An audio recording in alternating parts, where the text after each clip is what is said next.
En este video vamos a hablar de la enseñanza de Yeshua que conocemos como la historia del rico y Lázaro.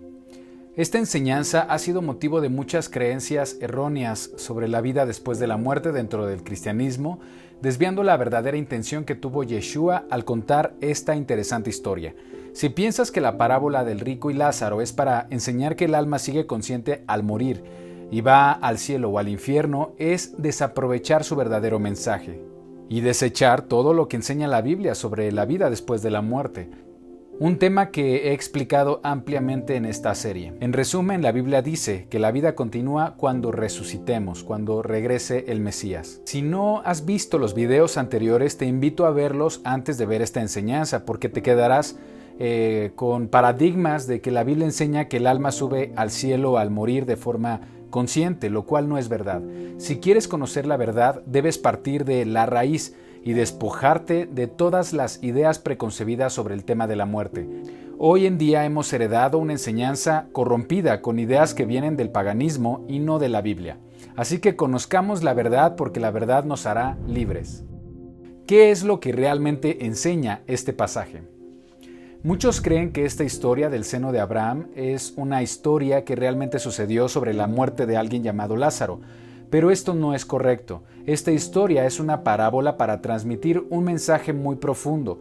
Es fácil comprender esto si revisamos el contexto. La misma Biblia nos dice que Yeshua tenía el hábito de enseñar por medio de parábolas. Mateo 13, 34, 35. Todo esto habló Yeshua por parábolas a la gente, y sin parábolas no les hablaba, para que se cumpliese lo dicho por el profeta cuando dijo: abriré en parábolas mi boca, declararé cosas escondidas desde la fundación del mundo. En griego, la palabra para parábola es parabolé, del Strong 3850, que significa similitud, narración ficticia, sentido figurado, comparación o relato simbólico. Esto no quiere decir que Yeshua enseñaba cosas ficticias, sino que se trató de un recurso que el Mesías utilizó para enseñar verdades morales o principios superiores mediante parábolas. Mateo 13, 11 al 14. Porque a vosotros os es dado saber los misterios del reino de los cielos, mas a ellos no les es dado, porque a cualquiera que tiene se le dará y tendrá más, pero al que no tiene, aun lo que tiene le será quitado. Por eso les habló por parábolas, porque viendo no ven y oyendo no oyen ni entienden, de manera que se cumple en ellos la profecía de Isaías que dijo: de oído oiréis y no entenderéis, y viendo veréis y no percibiréis. Vamos a revisar el contexto de la parábola del rico y Lázaro para una mayor comprensión de esta historia. Esta enseñanza se llevó a cabo cuando Yeshua se encontraba en una comida que fue organizada por fariseos en la casa de un gobernante. Todo comienza en Lucas 14:1.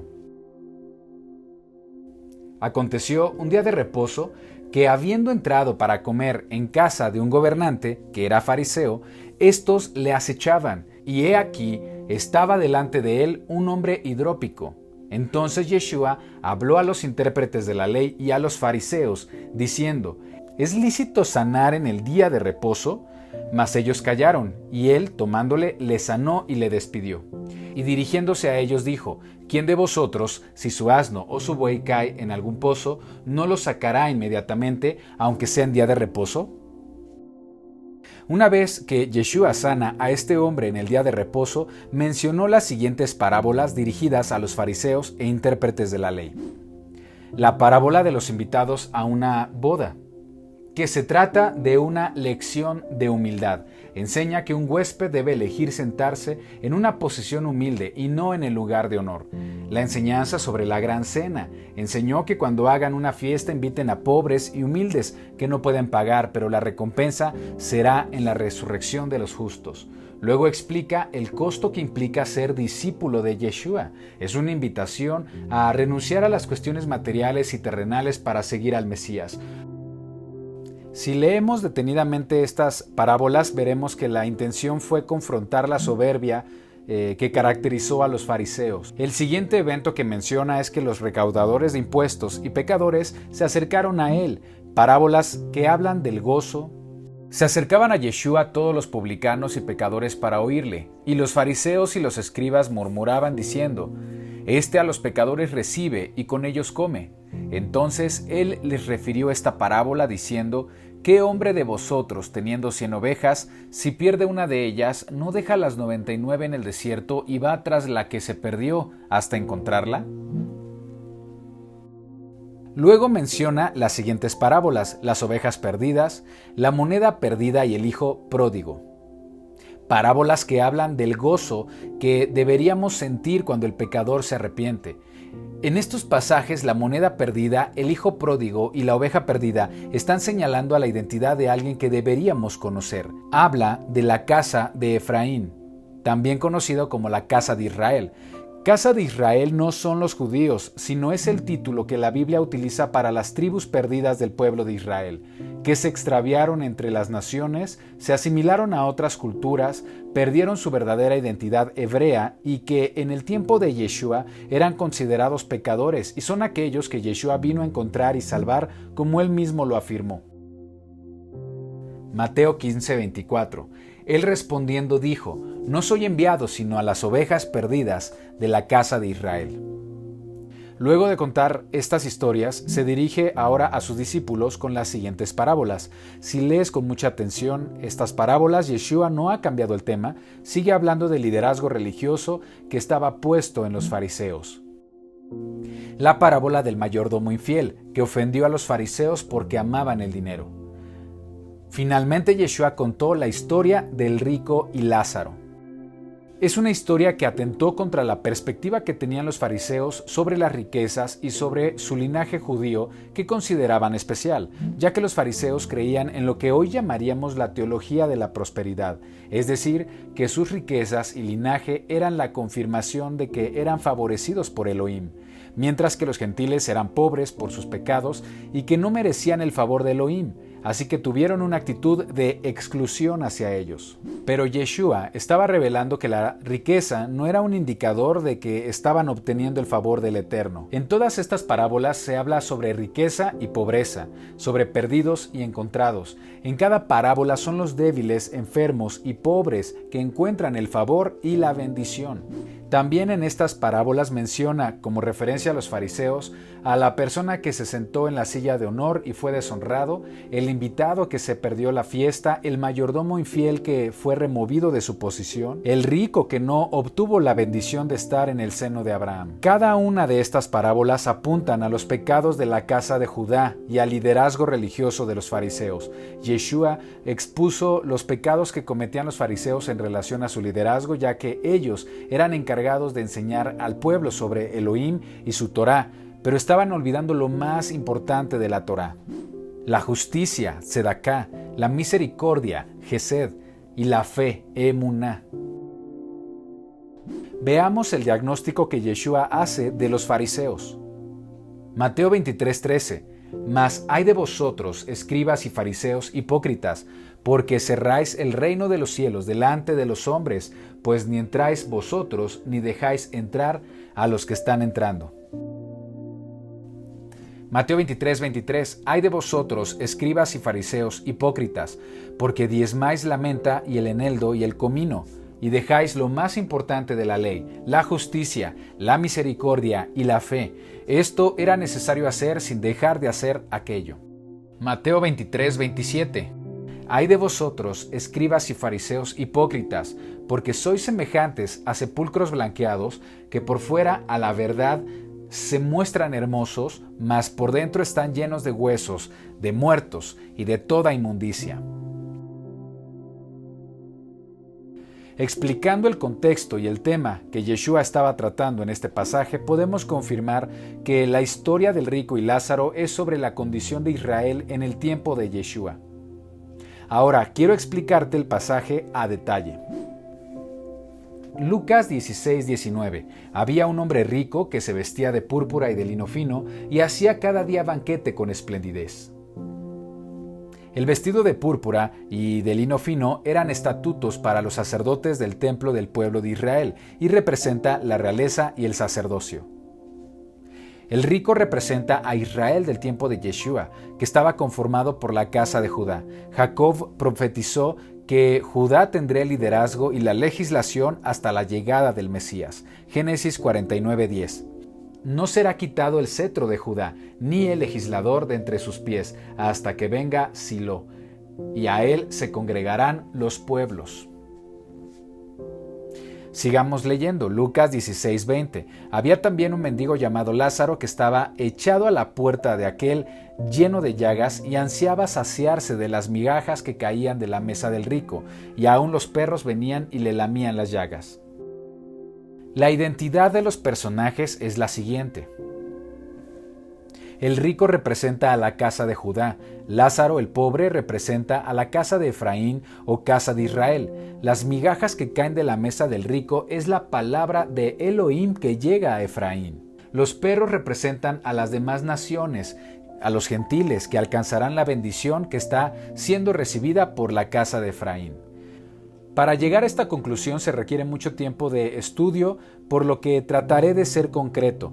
Mientras que el rico representa a la casa de Judá, Lázaro representa a la casa de Efraín, o también llamada la casa de Israel, que no son los judíos. La Biblia le asigna el nombre a la casa de Efraín o casa de Israel, a las tribus perdidas que fueron esparcidas entre las naciones o gentiles muchos años antes de que llegara Yeshua. Oseas 8:8. Israel ha sido tragado, ahora está entre los gentiles como vasija inservible. Estas tribus se asimilaron a otras culturas, perdieron su verdadera identidad hebrea y que en el tiempo de Yeshua eran considerados pecadores. Es posible que muchos hombres y mujeres de condición pobre, prostitutas y gente humilde que escuchaban a Yeshua eran parte de estas tribus perdidas, del linaje hebreo, pero que habían perdido su identidad y estaban fuera del pacto. Veían en Yeshua una esperanza de regresar a su Creador como hijos de Elohim. Los perros representan a los gentiles que no son de linaje hebreo. Sé que esta afirmación puede parecer incómoda, pero en el tiempo de Yeshua, los judíos o casa de Judá utilizaban este término para señalar a los que estaban fuera del pacto. El mismo Yeshua usó esta comparación cuando conversó con una mujer cananea que pedía ayuda por su hija que era atormentada por un demonio. Mateo 15, 24, 26. Él respondiendo dijo: no soy enviado sino a las ovejas perdidas de la casa de Israel. Entonces ella vino y se postró ante él diciendo: Señor, socórreme. Respondiendo él, dijo: no está bien tomar el pan de los hijos y echarlo a los perrillos. Y ella dijo: sí, Señor, pero aún los perrillos comen de las migajas que caen de la mesa de sus amos. Las palabras de la mujer cananea representan una gran verdad bíblica, incluso profética. Su significado es que la palabra de Elohim, por medio de Yeshua, llegará a las tribus perdidas que se mezclaron entre las naciones. Estas tribus son los hijos que recibirán la bendición de reconocer su linaje hebreo, escuchar la voz de su pastor Yeshua y saber que son parte del linaje de Israel y linaje de Abraham. Y como consecuencia colateral, también serán alcanzados muchos gentiles para su salvación a todo lugar donde la casa de Efraín haya sido esparcida. La casa de Efraín o casa de Israel, que se refiere a las tribus perdidas, son la moneda perdida, es la oveja perdida, es el hijo pródigo en las parábolas de Yeshua. Continuemos la historia. Lucas 16:22. Aconteció que murió el mendigo y fue llevado por los ángeles al seno de Abraham, y murió también el rico y fue sepultado. El concepto del seno de Abraham es la única vez que aparece en toda la Biblia y lamentablemente muchos piensan que se trata de un lugar específico, ya sea un lugar en el Seol para los justos o incluso se afirma que se trata del cielo. Pero el significado de este concepto, seno de Abraham, quiere decir que Lázaro fue aceptado como hijo de Elohim, bajo el linaje de Abraham, a quien le fue dada la promesa y el pacto. El seno de Abraham no es un lugar, es una condición, es una adopción. Génesis 17, 7 al 9. Elohim, hablando con Abraham, dice: y estableceré mi pacto entre mí y ti y tu descendencia después de ti en sus generaciones, por pacto perpetuo, para ser tu Elohim y el de tu descendencia después de ti. Y te daré a ti y a tu descendencia después de ti la tierra en que moras, toda la tierra de Canaán, en heredad perpetua, y seré el Elohim de ellos. Dijo de nuevo Elohim a Abraham: en cuanto a ti, guardarás mi pacto, tú y tu descendencia después de ti por sus generaciones. Entonces lo que está diciendo es que las tribus perdidas serán llamadas otra vez Israel y serán aceptadas como hijos de Elohim bajo el linaje de Abraham. Así lo enseña Pablo en Efesios 2, 12 al 13. En aquel tiempo estabais sin Mesías, alejados de la ciudadanía de Israel y ajenos a los pactos de la promesa, sin esperanza y sin Elohim en el mundo. Pero ahora en Yeshua el Mesías, vosotros que en otro tiempo estabais lejos, habéis sido hechos cercanos por la sangre del Mesías. Está describiendo a personas que estaban fuera de la ciudadanía de Israel, fuera del pacto, sin herencia, sin promesas, sin Elohim en el mundo, y que por la sangre del Mesías ahora son hechos cercanos a la ciudadanía de Israel, llevados al seno de Abraham, al cobijo de Abraham. Gálatas 2:39. Y si vosotros sois del Mesías, ciertamente linaje de Abraham sois, y herederos según la promesa. El apóstol Pablo explica en el libro de Gálatas que por el sacrificio y sangre del Mesías, los gentiles, muchos de ellos de la casa de Efraín, que tienen fe en Yeshua y que buscan servir al Creador guardando sus mandamientos, ahora se encuentran en una posición de mayor honor. Esto es el seno, cobertura o regazo de Abraham. Gálatas 3, 7 al 9. Sabed por tanto que los que son de fe, estos son hijos de Abraham, y la Escritura, previendo que Elohim había de justificar por la fe a los gentiles, dio de antemano la buena nueva a Abraham, diciendo: en ti serán benditas todas las naciones, Goim, gentiles, de modo que los de la fe son bendecidos con el creyente Abraham. Todo aquel que tiene fe en el Mesías, que busca seguir su Torá, ya no está en condición de extranjero. Efesios 2:19. Así que ya no sois extranjeros ni advenedizos, sino conciudadanos de los santos y miembros de la familia de Elohim. Y sabemos que la familia de Elohim, los santos, se llama Israel. Entonces, que haya sido llevado al seno de Abraham significa que se convirtió en heredero de las promesas. Cuando hablo de Israel no me refiero a los judíos, me refiero al plan del Eterno de tener un solo pueblo, donde ha reunido a la casa de Judá y a la casa de Efraín, estas tribus perdidas mezcladas entre las naciones. Es posible que si tú has escuchado la voz del Mesías y has reconocido el mensaje de salvación y lo has reconocido como tu Salvador, eres parte de la casa de Efraín, que está regresando a su raíz, a su linaje hebreo. Ahora conozcamos el destino de la casa de Judá. Lucas 16:23. Y en el Hades alzó sus ojos, estando en tormentos, y vio de lejos a Abraham y a Lázaro en su seno. Este versículo simboliza la historia de la casa de Judá, que rechaza al Mesías y rechaza a los gentiles por la religiosidad de los fariseos, cuya enseñanza perdura entre el judaísmo rabínico de nuestro tiempo. Mientras los judíos no acepten a Yeshua y no reconozcan que los mandamientos del Creador son lo que viene en la Torá escrita y no en la Torá oral, es decir, mientras no depuren su doctrina de mandamientos que fueron añadidos por hombres, no habrán nacido de nuevo, estarán muertos espiritualmente y en tormento, que en el original griego quiere decir pruebas. De ahí que la casa de Judá ha pasado por diversas pruebas a lo largo de la historia. Ya lo decía Yeshua al referirse a los fariseos. Juan 8:39. Respondieron y le dijeron: nuestro padre es Abraham. Yeshua les dijo: si fueseis hijos de Abraham, las obras de Abraham haríais. Yeshua claramente está diciendo que los fariseos no son considerados hijos de Abraham, mientras no regresen a la Torá escrita y no reconozcan al Mesías como Salvador. No son considerados hijos de Abraham mientras no hagan las obras de Abraham. ¿Cuáles fueron las obras de Abraham? Veamos Génesis 26, 4 y 5. multiplicaré tu descendencia como las estrellas del cielo, y daré a tu descendencia todas estas tierras, y todas las naciones de la tierra serán benditas en tu simiente, por cuanto oyó Abraham mi voz y guardó mi precepto, mis mandamientos, mis estatutos y mis leyes.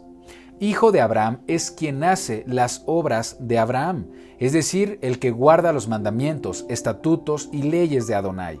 Se piensa que los judíos cumplen con la ley del Antiguo Testamento, pero no es del todo cierto, porque además del Antiguo Testamento, ellos tienen una serie de normas o interpretaciones humanas que han distorsionado el mensaje de la Torá y los profetas.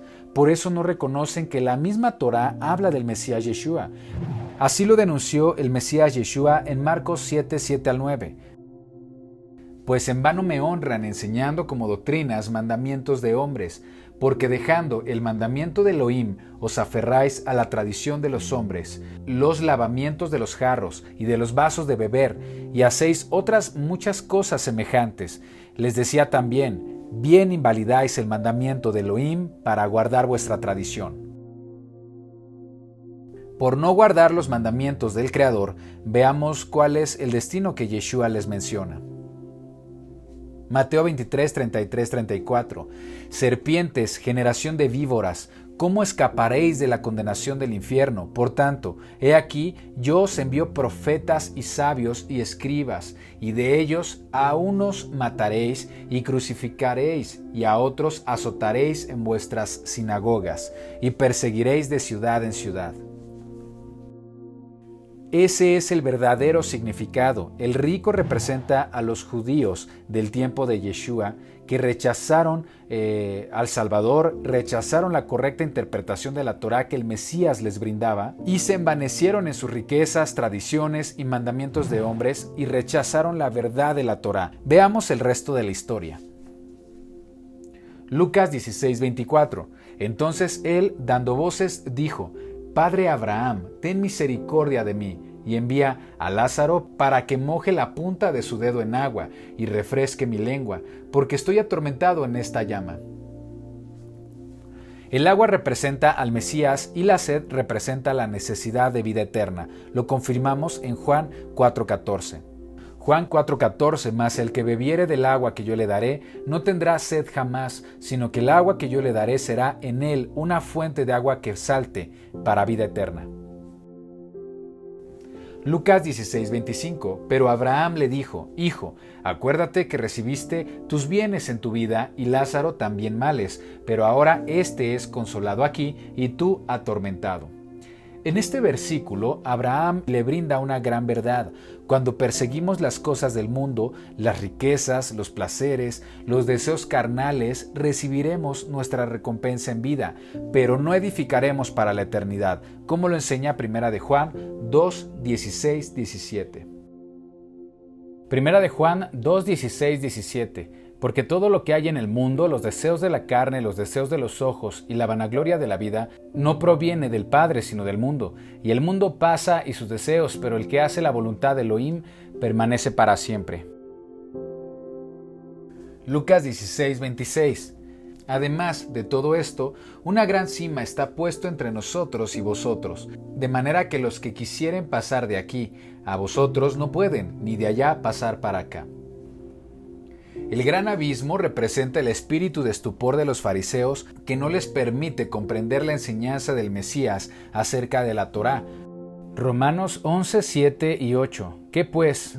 Lo que buscaba Israel no lo ha alcanzado, pero los escogidos sí lo han alcanzado.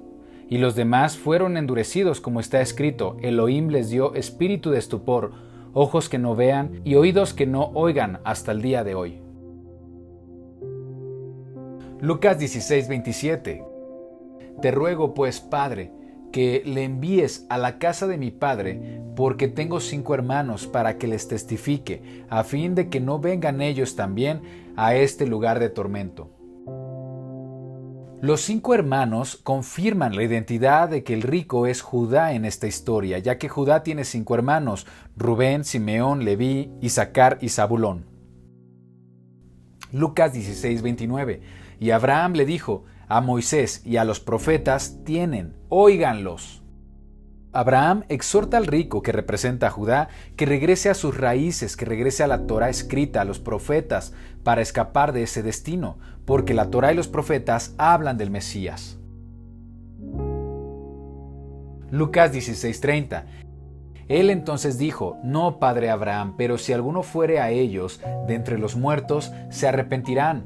Mas Abraham le dijo: Si no oyen a Moisés y a los profetas, tampoco se persuadirán, aunque alguno se levante de los muertos.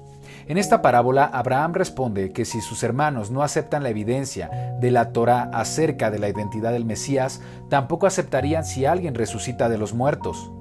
Y es justamente lo que sucedió con el pueblo judío. A pesar de la resurrección, no han reconocido al Mesías como Salvador y el único que puede otorgar justificación. Ahora, algo importante es que hay una esperanza para todo Israel, tanto para Judá como para la casa de Efraín, incluso para los gentiles que acepten la salvación por medio de Yeshua. Romanos 11:1-5. Digo pues, ¿ha desechado Elohim a su pueblo? En ninguna manera, porque también yo soy israelita, de la descendencia de Abraham, de la tribu de Benjamín. No ha desechado Elohim a su pueblo, al cual desde antes conoció. ¿O no sabéis qué dice de Elías la Escritura? ¿Cómo invoca a Elohim contra Israel diciendo: Señor, a tus profetas han dado muerte, y tus altares han derribado, y solo yo he quedado, y procuran matarme? Pero ¿qué dice la divina respuesta? Me he reservado 7,000 hombres que no han doblado rodilla delante de Baal. Así también aún en este tiempo ha quedado un remanente escogido por gracia. Aquí nos dice que Elohim no ha desechado a su pueblo y menciona que de la misma forma que Elohim apartó a 7,000 hombres en el tiempo de Elías, habrá un remanente escogido de todas las tribus de Israel que hallarán gracia ante el Creador. Este endurecimiento también tiene el propósito de que los gentiles también puedan ser salvos a través del Mesías y sus mandamientos. Romanos 11:25-27. Porque no quiero, hermanos, que ignoréis este misterio, para que no seáis arrogantes en cuanto a vosotros mismos, que ha acontecido a Israel endurecimiento en parte, hasta que haya entrado la plenitud de los gentiles, y luego todo Israel será salvo, como está escrito: vendrá de Sión el libertador, que apartará de Jacob la impiedad, y este será mi pacto con ellos, cuando yo quite sus pecados. Esta es la esencia del nuevo pacto, la restauración de la casa de Judá y de la casa de Efraín en un solo pueblo llamado Israel. La parábola del rico y Lázaro no habla de que los muertos van al cielo o al infierno al morir y permanecen conscientes. Esta parábola, como otras, tiene la finalidad de desenmascarar la condición en la que los fariseos vivían, ignorando la misericordia, la justicia y la fe de la Torá, que es el Mesías. Yeshua utilizó esta historia para mostrar el destino que le esperaba a la casa de Judá, específicamente a su liderazgo religioso. Pero también llegará el tiempo cuando Elohim derramará espíritu de gracia a la casa de Judá. Regresarán a las raíces de su fe, a la Torá escrita, descubrirán al Mesías y mirarán a quien traspasaron, y llorarán por él como se llora por el Hijo. Zacarías 12:10. Y derramaré sobre la casa de David y sobre los moradores de Jerusalén espíritu de gracia y de oración, y mirarán a mí, a quien traspasaron, y llorarán como se llora por un hijo unigénito, afligiéndose por él, como quien se aflige por el primogénito. Esa es la esencia del nuevo pacto, que todo Israel sea salvo, tanto la casa de Judá como la casa de Israel. Jeremías 31:31. He aquí que vienen días, dice Adonai, en los cuales haré un nuevo pacto con la casa de Israel y con la casa de Judá. Jeremías 31:33. Pero este es el pacto que haré con la casa de Israel después de aquellos días, dice Adonai. Daré mi ley en su mente y la escribiré en su corazón, y yo seré a ellos por Elohim, y ellos me serán por pueblo. Espero haber aclarado dudas acerca del tema de la vida después de la muerte. Muchas gracias por ver este video. Conozcamos la verdad, porque la verdad nos hará libres.